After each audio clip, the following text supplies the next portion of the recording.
Bienvenidos a un nuevo video. En esta ocasión vamos a dar un breve resumen de la materia de traumatología y ortopedia. Esto es un resumen tipo ENARM y comenzamos.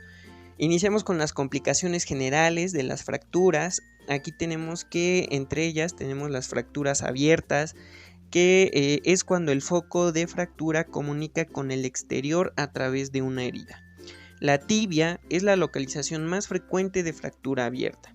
Para eso utilizamos la clasificación de Gustilo y Anderson y tenemos 3 grados. El grado 1 es cuando los propios fragmentos fracturados cortantes ocasionan la herida.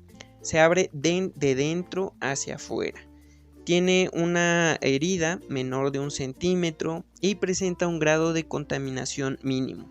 El grado 2 es cuando existe un grado moderado de contaminación y destrucción de partes blandas, pero sin llegar a un grado 3. El grado 3 generalmente la herida tiene más de 10 centímetros y ocurre de fuera hacia adentro. Hay contaminación importante y se divide en 3A, donde es posible la cobertura de todo el hueso expuesto en partes blandas. Se necesita solucionar mediante un cierre primario. El 3B, para lograr una adecuada cobertura es necesario recurrir a colgajos o injertos, y el grado 3C es cuando existe lesión vascular asociada.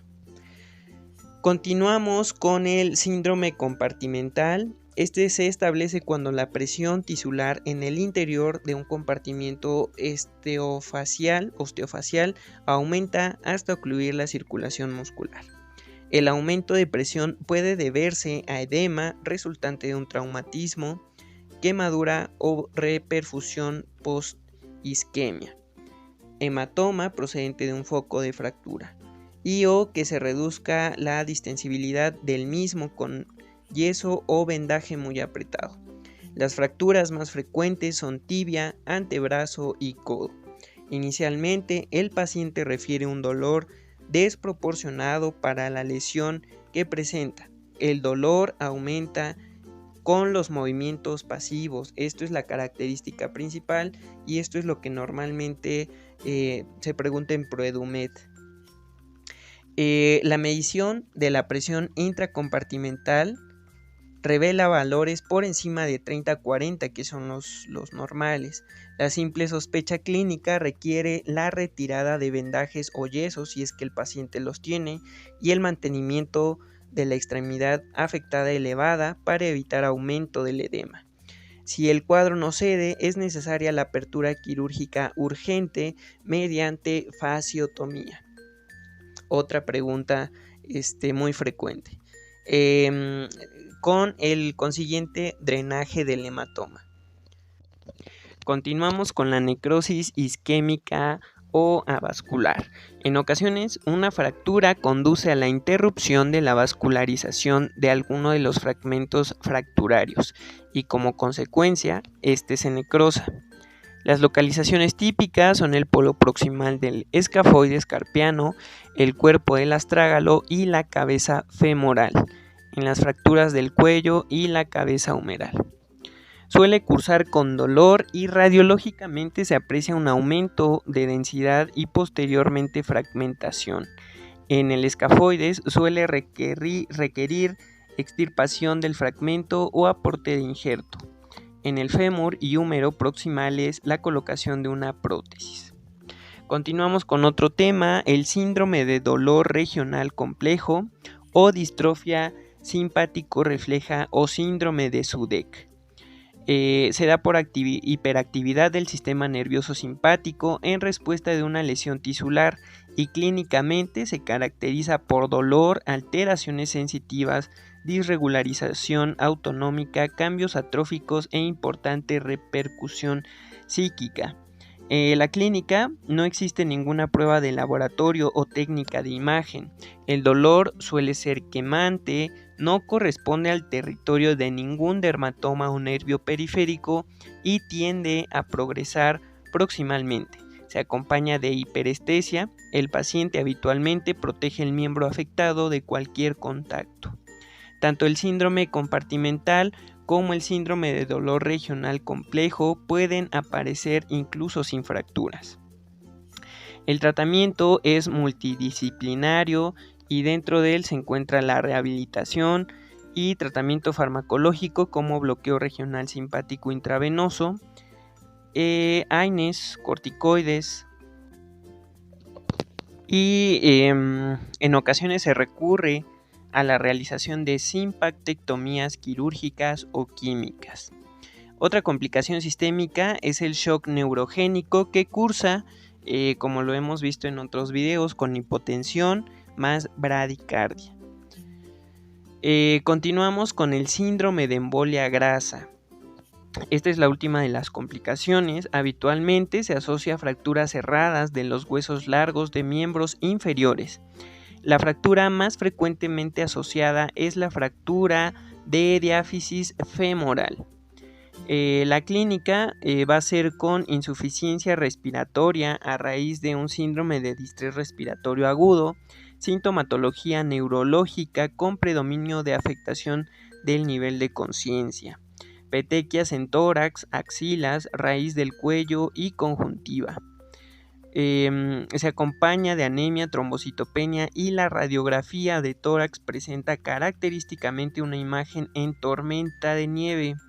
Es usual que el cuadro se instaure tras el traslado por carretera del paciente con sus fracturas sin estabilizar quirúrgicamente. El tratamiento, en primer lugar, oxigenoterapia. Segundo, corticoides en altas dosis, principalmente prednisolona en 2 dosis separadas entre sí de 4 horas. Y 3, estabilización precoz de la fractura asociada. El tratamiento debe realizarse en una unidad de cuidados intensivos. Lo principal en la profilaxis del síndrome de embolia grasa es la correcta y precoz fijación de la fractura. Continuamos con las fracturas de miembro superior, iniciando con la clavícula. Se localizan principalmente en el tercio medio y se tratan de forma conservadora, mediante vendaje en 8 de guarismo que cruza el tórax y la espalda, pasando por debajo de las axilas, o un vendaje de Belpeau, que es un vendaje de tipo cabestrillo que cubre el hombro y el brazo y que rodea el abdomen, durante 4 a 5 semanas. Muy importante, hay que recordar que la fractura de clavícula es la más frecuente en recién nacidos. Debe hacerse diagnóstico diferencial, en especial con las lesiones obstétricas del plexo braquial. El tratamiento quirúrgico en casos muy contados está indicado en caso de fractura abierta, lesión vascular asociada a gran desplazamiento y retraso o ausencia de consolidación. En las fracturas de escápula únicamente hay que saber que se asocian a fracturas costales y lesiones pulmonares traumáticas. Lo más importante es descartar la presencia de lesiones torácicas y pulmonares asociadas. Las fracturas de escápula también pueden asociarse a lesiones del plexo braquial o del nervio supraescapular. Continuamos con la extremidad proximal del húmero. Son frecuentes y afectan generalmente a pacientes de edad muy avanzada. Para este tipo de fractura, lo único que hay que saber es el tratamiento. En aquellas no desplazadas, el tratamiento es conservador.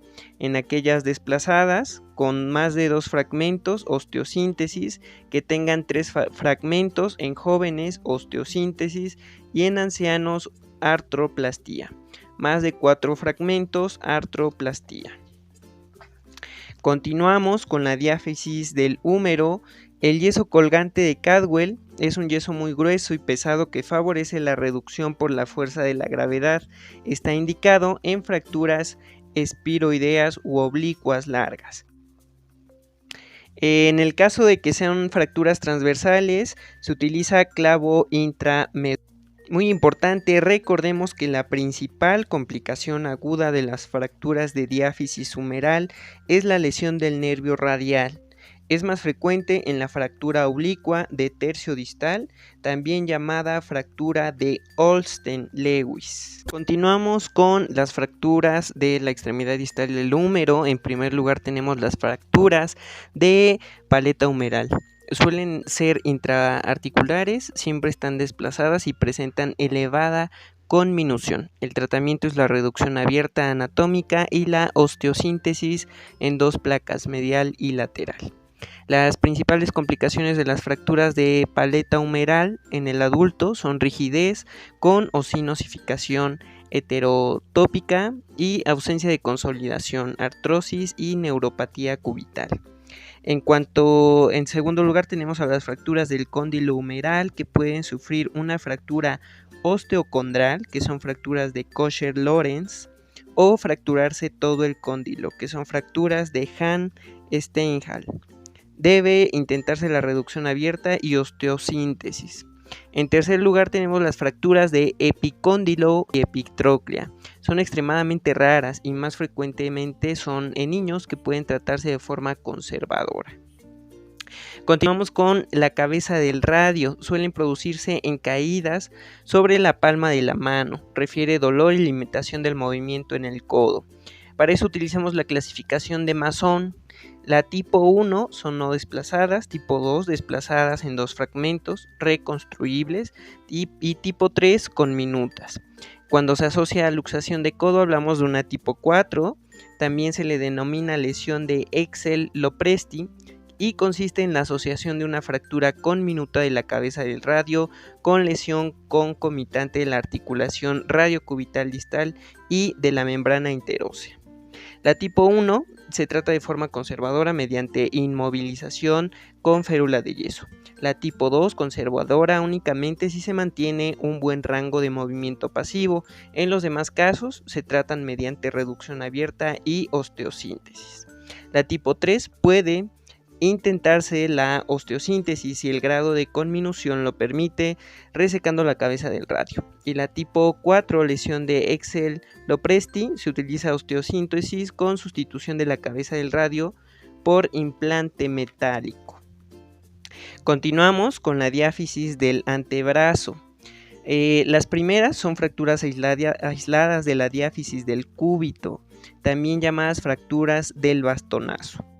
Se producen cuando en una agresión el paciente se sobreprotege con el borde cubital del antebrazo de un golpe dirigido a la cabeza. El impacto, que es la fractura del cúbito, sin lesionar ninguna estructura adyacente. Puede tratarse de forma conservadora con yeso braquioantebraquial.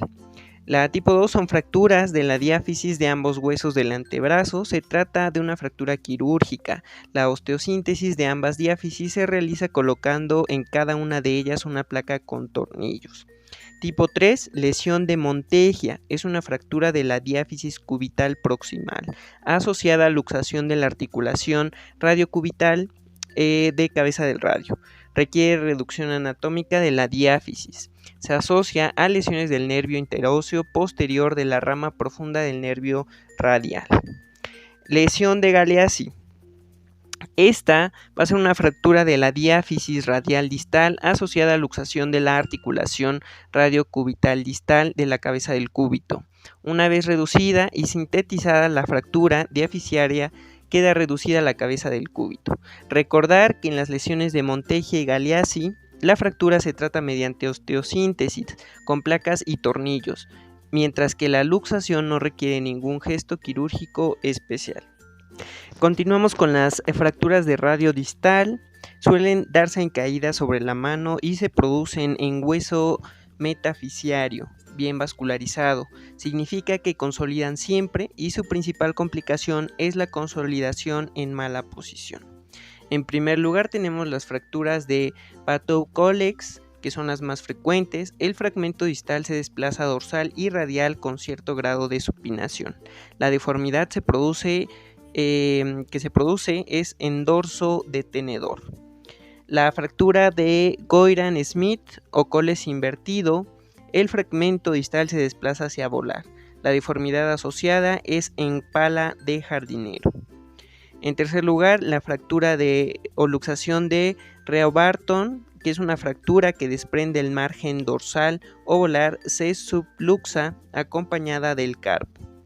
Finalmente, la fractura de Hutchinson o del chofer, típica de los conductores o choferes, que al chocar agarran el volante con fuerza y se fracturan la estiloides radial. Es una fractura de la estiloides radial. Las fracturas de alta energía del paciente joven y las fracturas de Smith, Barton y Hutchinson con frecuencia requieren reducción abierta y osteosíntesis. Las principales complicaciones de estas fracturas son la compresión del nervio mediano. Recordar que la única fractura en la que se puede intentar el tratamiento conservador es en la de cólex. El resto son inestables y requieren tratamiento quirúrgico.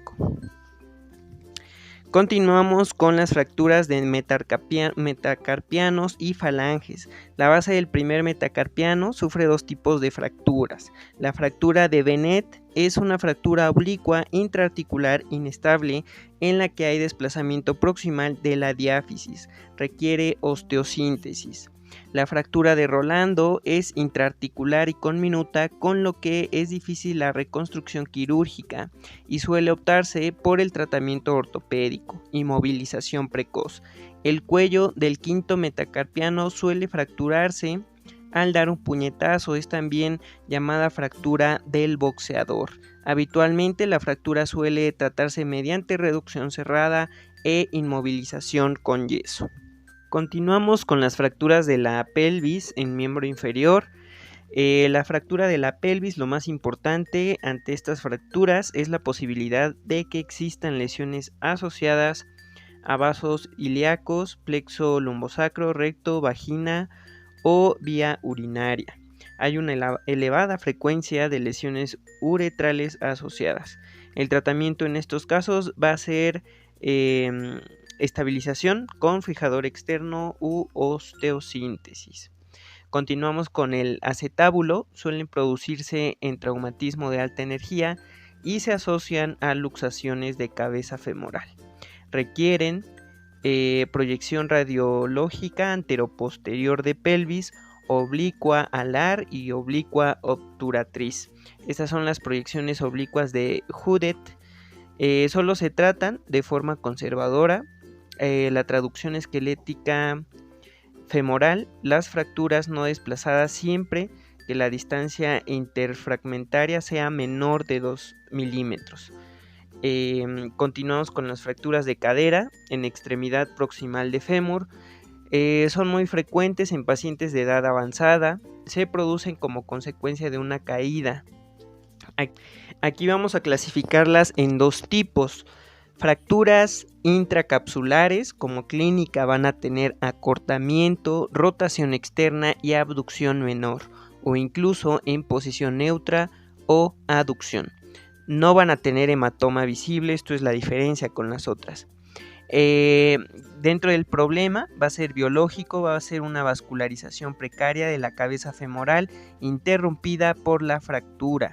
El desplazamiento, aquí vamos a utilizar la clasificación de Garden. Tipo 1, incompleta, no desplazada. Tipo 2, completa, no desplazada. Tipo 3, completa, desplazada. Y tipo 4, completa, totalmente desplazada. El tratamiento en jóvenes se utiliza osteosíntesis con tornillos. Edad avanzada, osteosíntesis. Si no está desplazada, artroplastía. Si está desplazada. La complicación es necrosis isquémica y ausencia de la consolidación. Continuamos con las fracturas extracapsulares. Estas van a tener igual acortamiento, rotación externa muy marcada y gran abducción. Aquí la diferencia es que estas van a presentar hematoma visible. El mecanismo es mecánico con tendencia al desplazamiento de los fragmentos. La clasificación, aquí se utiliza la estabilidad. Se clasifican en estables o inestables. El tratamiento es la osteosíntesis a cualquier edad y las complicaciones son consolidación en mala posición. Continuamos con las fracturas de diáfisis femoral. El tratamiento en niños, en la mayoría de los casos, es la tracción 90-90 grados durante unas 2 semanas, seguida de otras 2 semanas de yeso que es la mejor opción. En el adulto, las fracturas de fémur suelen producirse en accidentes de tráfico. Están implicadas en el desarrollo de síndrome de embolia grasa y también se asocian a una pérdida de hasta 500 a 800 mililitros de sangre. El tratamiento de elección es el enclavado intramedular en adultos. En cuanto a las fracturas de fémur distal, son principalmente supracondilias o supraintercondilias de fémur. Suelen producirse en accidentes de tráfico, en pacientes jóvenes o en caídas casuales de pacientes con osteopenia por edad avanzada. La osteosíntesis se realiza con clavos intramedulares retrógrados. Las fracturas de la meseta tibial lateral suelen producirse por valgo forzado, típicamente un traumatismo sobre la cara lateral de rodilla por el parachoques de un vehículo o en un atropello. Pueden asociarse a lesión del nervio peroneo y se tratan mediante reducción abierta y osteosíntesis con tornillos y placas.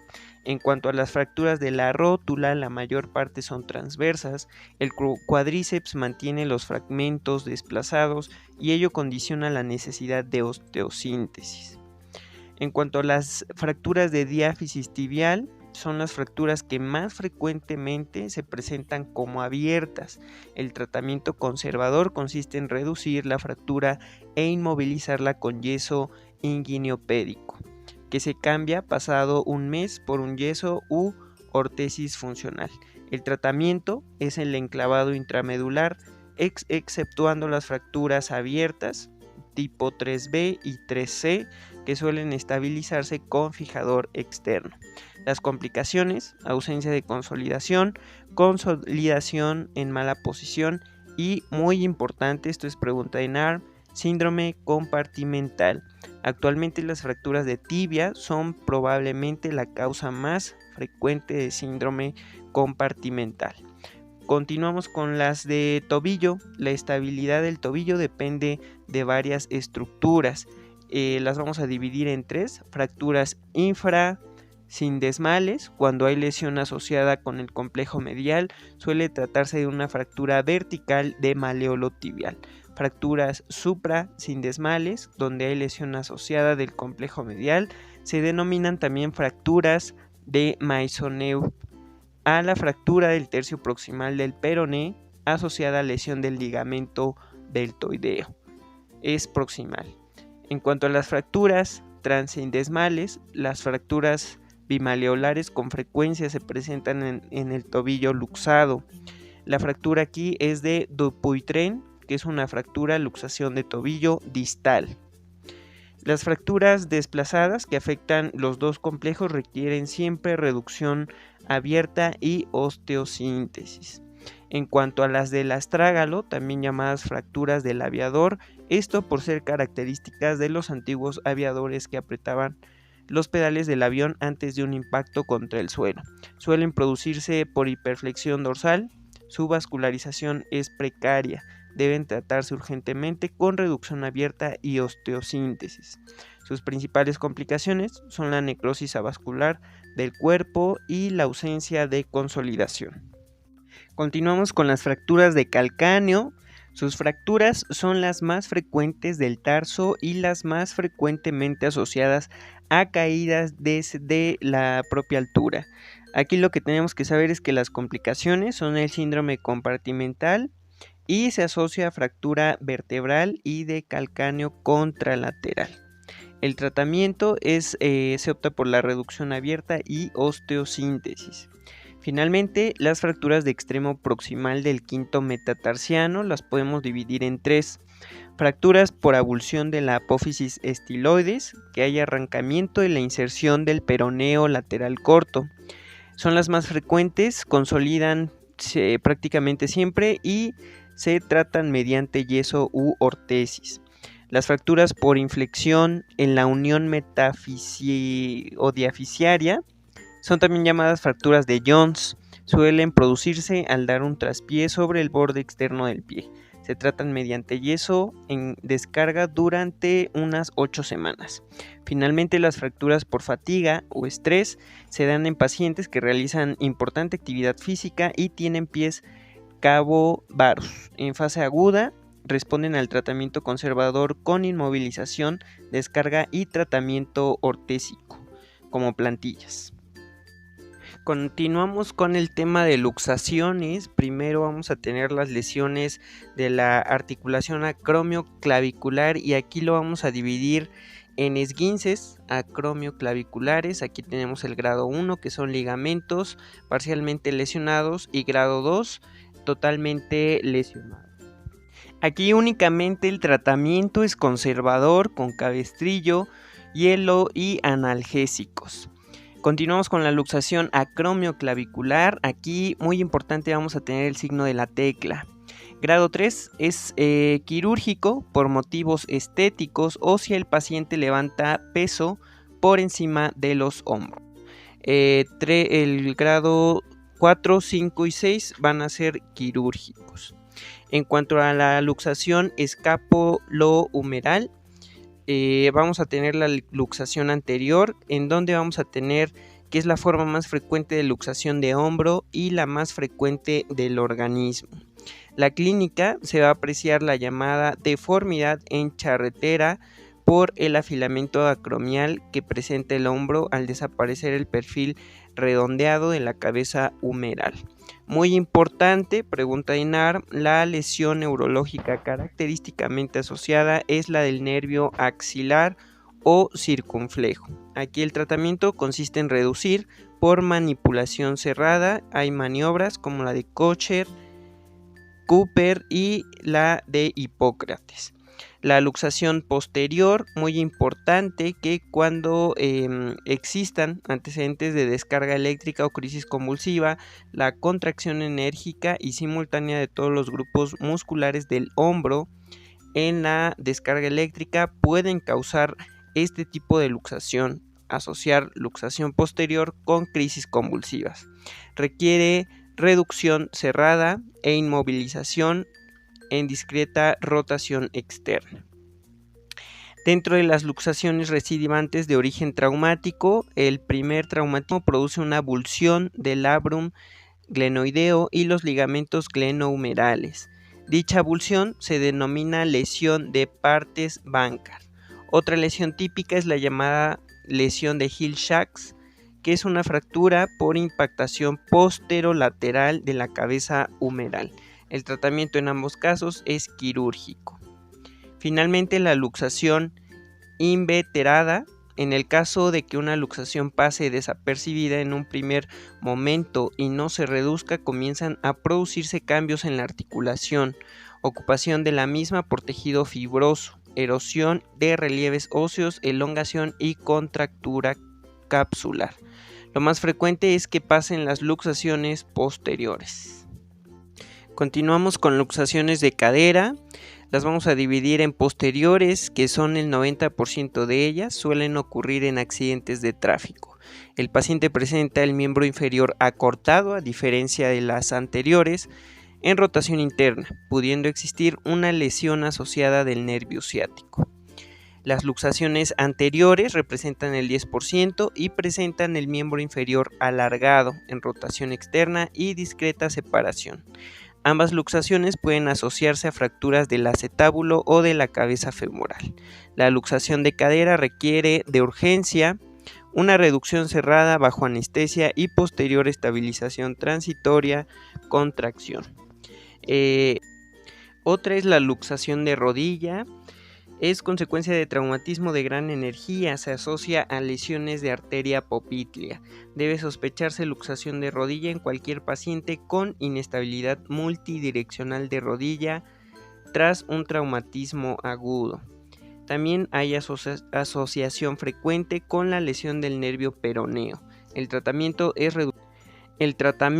es la reducción cerrada e inmovilización de la rodilla bajo anestesia general. Finalmente, las luxaciones del medio pie, vamos a tener dos. Una luxación que es de Lisfranc y es cuando hay una afección de la articulación tarso-metatarsiana. Debido a accidentes de tráfico, se produce un traumatismo axial sobre los metatarsianos. Es una fractura inestable. A comparación de la articulación, lesión de la articulación de Chopard, que suele deberse a accidentes de tráfico o deportivos. A diferencia de las de Lisfranc, estas van a ser estables una vez reducidas y suelen tratarse mediante reducción cerrada e inmovilización con yeso. Estas son de la articulación entre el calcáneo y el astragalino con cuboides y escafoides. Continuamos con las lesiones de meniscos y ligamentos de rodilla. Primero vamos a ver, los meniscos se dan por un mecanismo de giro con rodilla en flexión y carga. El derrame va a ser de tipo seroso a diferencia de todas las demás. A la exploración va a haber dolor interlíneo posterior, dolor con chasquido con flexión de rodilla y rotación de pierna. En el tratamiento va a ser la menistectomía parcial o ruptura meniscal con trasplante meniscal. Continuamos con la colateral media. Si hay afección de este, va a ser por un mecanismo de valgo forzado. No va a haber derrame, hay dolor e inestabilidad al forzar el valgo a 30 grados de flexión. El tratamiento va a ser conservador. En cuanto a los cruzados anteriores, va a ser por un mecanismo de hiperextensión o giro con valgo. El derrame, a diferencia de todas las demás, el anterior va a ser hemático. A la exploración vamos a tener cajón anterior y va a haber Lachman pivot shift. Inestabilidad al forzar el valgo o varo con la rodilla en extensión. Vamos a ver en la radiografía una fractura de Segon. Y en el tratamiento va a ser conservador, inicialmente quirúrgico si el paciente desea continuar la práctica deportiva y no puede por su inestabilidad. En cuanto a los colaterales laterales, van a ser producidos por un varo forzado. No va a haber derrame y va a haber dolor e inestabilidad al forzar el varo a 30 grados de flexión. Aumento de la rotación externa pasiva si hay inestabilidad posterolateral. La radiografía a veces con abulsión de estiloides del perone. Finalmente los cruzados posteriores van a ser por un mecanismo de traslación tibial posterior. El derrame va a ser variable. A la exploración un cajón posterior. Recurvatum, aumento de la rotación externa pasiva. En la radiografía a veces con abulsión ósea. Tanto la colateral lateral como cruzados posteriores tienen un tratamiento conservador aislado o quirúrgico si hay inestabilidad posterolateral. Continuamos con el tema de ruptura del tendón de Aquiles. Brevemente, va a ser una lesión típica de varones de entre 30 y 50 años, deportistas ocasionales de fines de semana. Su etiología va a ser infiltración previa con corticoides o ingesta prolongada de estos o de quinolonas. En cuanto a la clínica, va a haber dolor intenso similar al de recibir una pedrada. Este es el signo de la pedrada, acompañado de un chasquido y de impotencia funcional para la flexión plantar. La maniobra de Thompson ayuda al diagnóstico y se realiza colocando al paciente en decúbito prono y comprimiendo la masa gemelar sin obtener una flexión plantar pasiva, al estar roto el tendón de Aquiles. El tratamiento puede ser ortopédico, inmovilización con yeso y ortesis desde equino hasta posición plantigrada del pie con diferentes yesos sucesivos. Durante 6 a 8 semanas, pero el tratamiento quirúrgico ofrece menos rupturas y recordar que en la lesión del tendón de Aquiles en pacientes jóvenes y activos, el tratamiento conservador se asocia a un elevado número de rupturas. Por eso el tratamiento de elección es el tratamiento quirúrgico.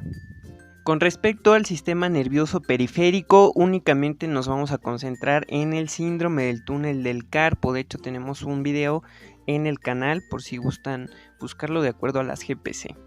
El síndrome de túnel del carpo es una neuropatía por compresión, es la más frecuente de todo el organismo, se da principalmente en mujeres de edad avanzada y está dominada por la aparición de parestesias en primer, segundo, tercer y mitad radial del cuarto dedo. Inicialmente de predominio nocturno y casi siempre en la mano dominante. Para el diagnóstico clínico necesitamos realizar la maniobra de Fallen. Se realiza manteniendo una flexión máxima de la muñeca durante 1 minuto. Es positiva si se reproducen las parestesias en el territorio del mediano. Las parestesias se producen también mediante percusión sobre la zona comprimida, que es el signo de Tinel. Estos tienen una especificidad muy alta para el diagnóstico clínico. Pregunta de NARM: la aparición de atrofia en la eminencia tenar condiciona mal pronóstico y es una de las complicaciones que tiene este síndrome. El tratamiento es conservador, está justificado solo cuando la causa es transitoria. En caso contrario, debe procederse a la sección quirúrgica del ligamento transverso del carpo. En cuanto a los tumores, a modo de resumen, el tumor óseo benigno más frecuente es el osteocondroma.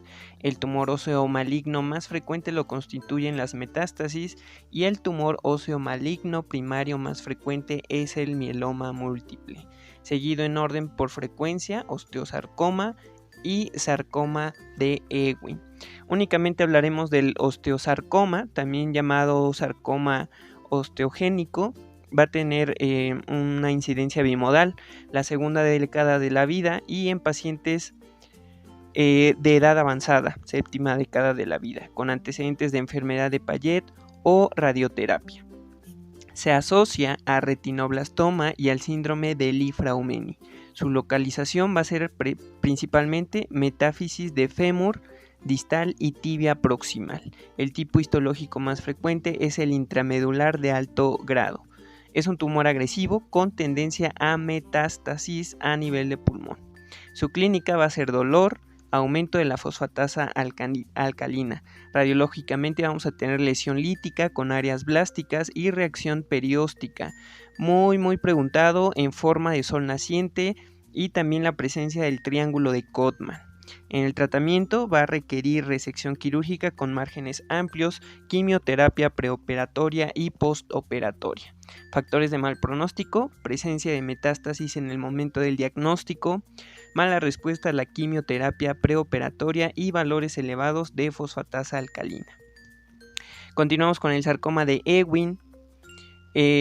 Constituye el tercer tumor óseo primario más frecuente y suelen aparecer en pacientes de 10 a 30 años. El 95% presentan una traslocación cromosómica 11-22 y su localización principalmente es en metáfisis y diáfisis de huesos largos. Clínicamente dolor y masa palpable con fiebre y malestar. Muy preguntado, el tumor de Ewing es un tumor radiosensible con una imagen radiográfica típica en capas de cebolla. El tratamiento: combinar radioterapia y quimioterapia. Resección quirúrgica asociada a quimioterapia neoadyuvante. En cuanto a las metástasis, constituyen el tumor óseo más frecuente en pacientes mayores de 50 años. Su frecuencia de aparición es por orden la siguiente: mama en el caso de mujeres, próstata en varón, pulmón, riñón y tiroides. La mayor parte de las metástasis asientan en la columna vertebral, seguida de fémur proximal y húmero proximal. Clínicamente hay dolor e hipercalcemia. Radiológicamente hay lesiones líticas. El carcinoma de próstata es el más frecuente, que es responsable de lesiones osteoblásticas. Recordemos, para diferenciar con el mieloma, que son lesiones osteoclásticas. El tratamiento es bifosfonatos como alendronato, que mejora los síntomas y retrasa la aparición de complicaciones. Continuamos con el área de pediatría. Aquí solamente nos vamos a enfocar en ciertas preguntas que me han venido en la plataforma ProEdumed de acuerdo a el área de cirugía. Todo lo demás es meramente de pediatría. Continuamos con la tortícolis muscular congénita. Es una fibromatosis del esternocleidomastoideo presente al nacimiento. Es más frecuente del lado derecho. Se asocia a luxación congénita de cadera en 20% de los casos y cursa con desviación lateral de la cabeza hacia el lado afectado y rotación de barbilla hacia el hombro contralateral. A la palpación se aprecia un engrosamiento en el espesor muscular. Durante el primer año de vida debe tratarse de forma conservadora con ejercicios de estiramiento pasivo. Se suele resolver en un 85 a 90% de los casos. Si no es así, debe realizarse una tenotomía distal del esternocleidomastoideo entre los 18 meses y los 4 años de edad. Continuamos con la osteocondrosis. Es una alteración de uno o más centros de osificación caracterizados por degeneración secuencial o necrosis aséptica y recalcificación. Existen factores implicados en su génesis como alteraciones de la vascularización, factores mecánicos, núcleos accesorios y de osificación. Algo que no viene en los CTOs es la enfermedad de Osgood-Schleider, que es una osteocondrosis, pero sí viene preguntada. Es una osteocondrosis de la espina tibial anterior. Hay aumento de volumen en su clínica, esto es doloroso, de la protuberancia de la parte frontal superior de la tibia. Afecta principalmente a niños y adolescentes que tienen crecimiento acelerado, principalmente a los 15 años y que practican algún tipo de deporte. El tratamiento únicamente es suspensión de actividades físicas, vendajes y analgésicos. Finalmente, un tema preguntado que ha venido también en las plataformas es la fractura de C1 o del atlas. La fractura típica de C1 es la fractura de Jefferson o fractura en estallido, habitualmente en 4 segmentos. Se produce por traumatismo axial y no suele asociarse a déficit neurológico. Se considera que existe una lesión asociada del ligamento transverso, en cuyo caso se recomienda tracción con halo durante 6 a 8 semanas, seguida de halo en chaleco hasta el tercer mes. En caso contrario, la fractura puede tratarse con una ortesis cervical.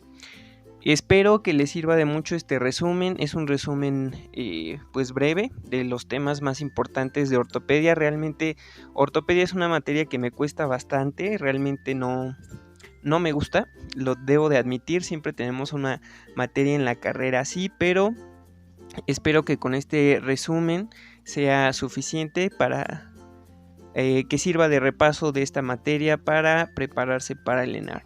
Eso es todo por este video, muchas gracias y hasta luego.